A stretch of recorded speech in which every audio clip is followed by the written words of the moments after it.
अस्सलाम वालेकुम वीवर्स, उम्मीद करती हूँ आप सब खैरियत से होंगे। मैं भी ठीक हूँ अल्हम्दुलिल्लाह। आज मैं आप लोगों के साथ शामी बर्गर की रेसिपी शेयर करने वाली हूँ। ये बर्गर बहुत ही आसान मेथड से तैयार होते हैं और इसके टेस्ट का तो कोई जवाब ही नहीं। इसका टेस्ट बहुत ही लजीज होता है। आप लोग अपनी फैमिली को और अपने बच्चों को ये बर्गर बना के ट्राई करवाएं। आपके घर वाले रेस्टोरेंट का बर्गर भूल जाएंगे। ये बहुत ही टेस्टी बर्गर है। आप लोगों ने इस बर्गर की रेसिपी को ज़रूर ट्राई करना है, फिर सारे बर्गर आप भूल जाएंगे। चलें रेसिपी स्टार्ट करते हैं। सबसे पहले पढ़ लेते हैं बिस्मिल्लाहिर्रहमानिर्रहीम। मायोनीज़ 2 टेबल स्पून, गाजर लिए 2 टेबल स्पून बिल्कुल बारीक बारीक चॉप कर लिए। 1 हरी मिर्च लिए, उसको भी बिल्कुल बारीक चॉप कर लिया है। बंद गोभी ली है 3 टेबल स्पून, इसको भी बारीक चॉप कर लिया है। 1 अदद अंडा लिया है। 2 बन लिए हैं, आप किसी भी कंपनी के बन यूज़ कर सकते हैं। 2 शामी कबाब लिए हैं। शामी कबाब मेरे होममेड है, आप कोई से भी शामी कबाब यूज़ कर सकते हैं। इसकी रेसिपी इंशाल्लाह आगे किसी वीडियो में आप लोगों के साथ शेयर करूंगी। केचप, चिल्ली गार्लिक सॉस और मायोनीज़ इस्तेमाल किया है। सबसे पहले मायोनीज़, बंद गोभी, गाजर और हरी मिर्च को अच्छी तरह मिक्स कर लेंगे और इसमें थोड़ी सी काली मिर्च का पाउडर डालेंगे और नमक हस्बे ज़ायका डालकर अच्छी तरह मिक्स करके कॉल्स्लो बना लेंगे। अब 1 अंडा लेंगे, उसमें नमक हस्बे ज़ायका डालेंगे और काली मिर्च का पाउडर थोड़ा सा डालेंगे। दोनों चीज़ें डाल के अंडे को अच्छी तरह से फेंट लेंगे। 1 अंडा 2 बर्गर के लिए काफ़ी होता है। अब एक पैन लेंगे और उसमें 2 टेबल स्पून ऑयल के डाल के शामी कबाब को फ्राई कर लेंगे।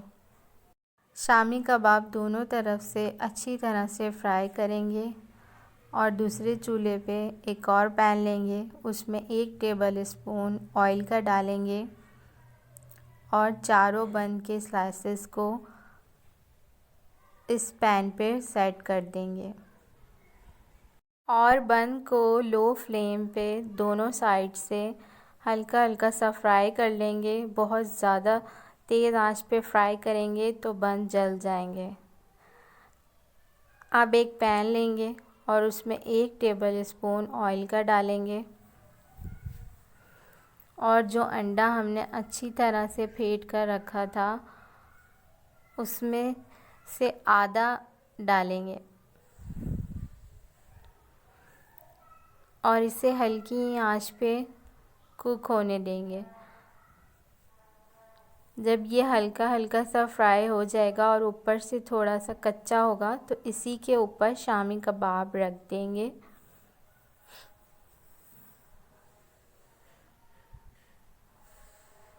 शामी कबाब रखकर अच्छी तरह से प्रेस करेंगे कि शामी कबाब इसमें अच्छी तरह से जॉइन हो जाए और इसको फिर पलट देंगे। दूसरी साइड से भी 2 मिनट तक लो फ्लेम पे फ्राई करेंगे।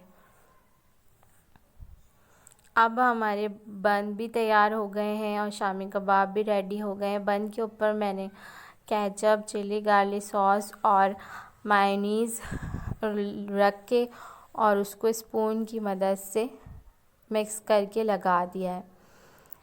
चारों बनों पे इसी तरह से मायोनीज़, केचप और चिली गार्लिक सॉस लगाएंगे। अब जो हमने शामी कबाब और एग तैयार किया था वो इसके ऊपर रख देंगे। अगर आप लोगों को खीरा या अनियन वगैरह पसंद है तो उसके स्लाइसेस भी इसके ऊपर रख सकते हैं। अब जो हमने कॉल्स्लो तैयार किया है उसे ऊपर सेट कर देंगे। कॉल्स्लो में मैंने हरी मिर्च बारीक चॉप करके ऐड की है। अगर आप छोटे बच्चों के लिए बर्गर बना रहे हैं तो इस हरी मिर्च को स्किप कर दें और सिर्फ गाजर और बंद गोभी और मायोनीज़ वगैरह का ये कॉल्स्लो तैयार कर लें। चलें जी, मज़ेदार से बर्गर तैयार हैं। बहुत ही कम इंग्रेडिएंट्स से तैयार हुए हैं ये बर्गर और बहुत ही आसान इसका मेथड है। आप लोगों ने ये बर्गर ज़रूर ट्राई करने हैं, इंशाल्लाह बाकी सारे बर्गर भूल जाएंगे आप। मिलते हैं अगली वीडियो में मज़ेदार सी रेसिपीज़ के साथ। अपना बहुत सारा ख्याल रखिएगा। अल्लाह हाफ़िज़।